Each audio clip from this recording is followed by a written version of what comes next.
us today on this special Mother's Day show of TNC, we have the dynamic duo of Miles Africa and her daughter Ray.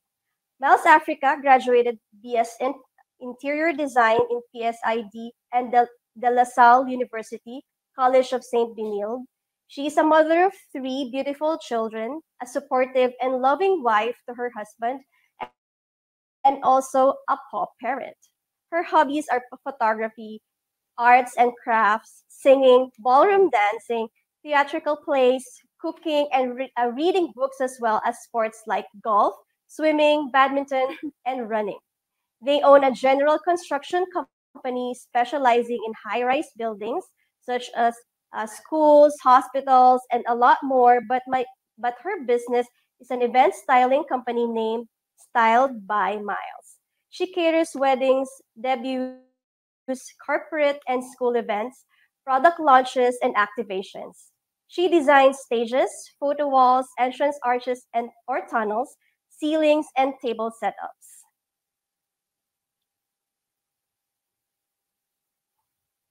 Rain Africa is the oldest daughter of Miles, a third-year student in the LSU taking up Bachelor's of Arts in Political Science. She was the Community Service Director of Rotaract Club of Palintawak, as well as a commercial model and theater actor and the SK chairman of Barangay IVC in Marikina City.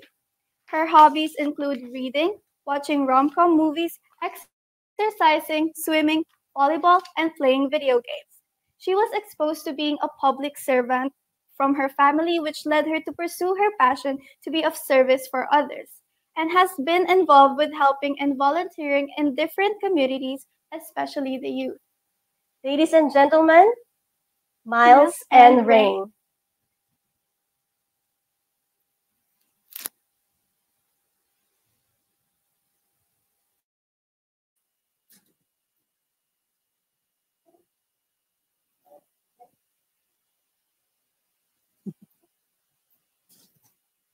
Oh, well, hello everyone. I am Rain Africa and I am with my mom, Miles Africa. Maybe a short background about us. Yes, before, Naiiyak ka na, mommy. Wait lang. no, when I had Rain, um, she was my support.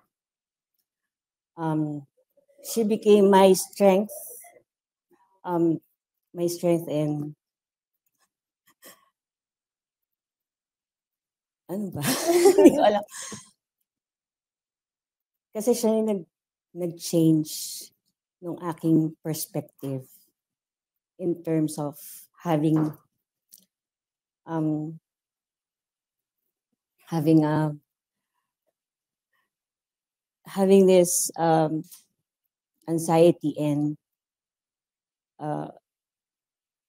anorexia before I had her.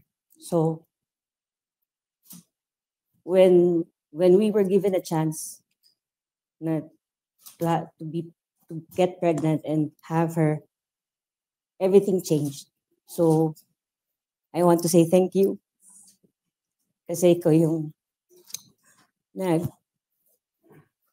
bigay ng meaning sa buhay ko namin ng daddy mo. So, thank you and I love you. Kami ni mommy, I would say na I would call her my best friend. Kasi kay mommy ko na-share lahat ng mga pinagdadaanan ko. It's easy to talk to her and I know that she's there talaga for me. Masana pag with regards sa school, especially sa friends, with what I want to do sa life, she helps me know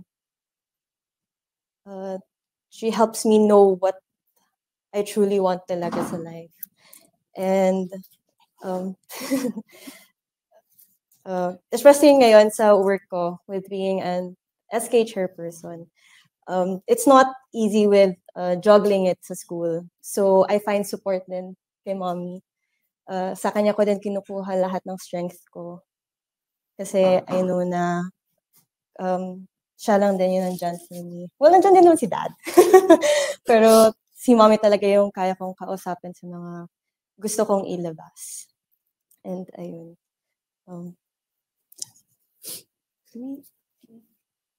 Actually, we had, before my dad passed away, we have this song na matagal na namin kinakanta. This is one of his favorite. And then I passed this on to my children. Naging namin siya, lullaby na. Naging lullaby nila. So, this is just short. It is called Ikaw by Miss Sharon Cuneta. Ikaw ang bigay ng may kapal, tugod sa aking dasal, upang sa pagkakataon ang ibigin ko'y ikaw.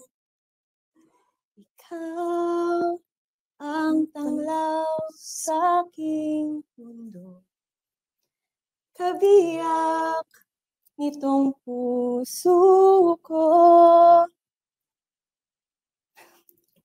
Walang ni kahatimang saglit na sa'yo'y may papalit, ngayon kailan may ikaw. Mukhang hindi na yata sayang buuin yung song. Pero yun lang. That song is really meaningful kasi not only sa akin, pero sa siblings ko din. Because that's something that my mommy would always sing to us. Kaya it really holds deep meaning. Well, ayun. Naiyak na si mommy. So yes, again, I just want to say thank you for being my strength, for being there with your siblings, for standing up for them pag wala ako, pag busy, and wala na akong aanim na kasi alam mo naman, di naman kita papagalitan. Dahil for me, you've been a perfect daughter. You've been a perfect sister, a cousin, syempre.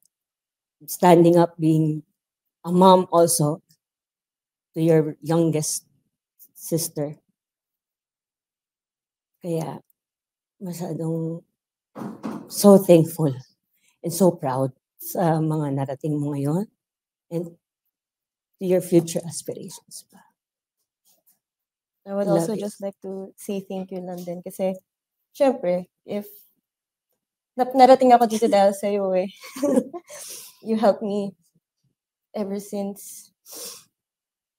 You always try to push me kasi alam mo yung kaya ko. Hindi mo kami pinapabayaan.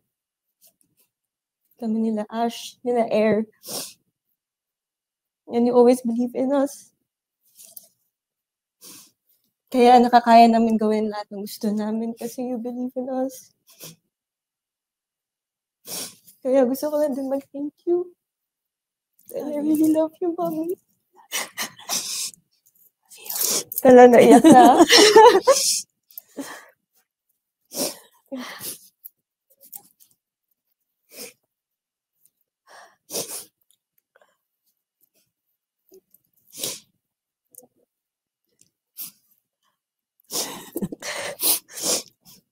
Hindi ko na-expect na iiyak ako dito, ah. Medyo ano pala to, ah.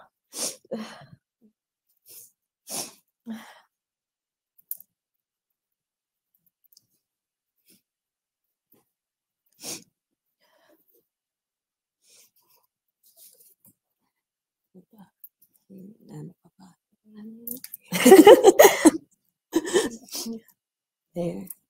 I guess okay na.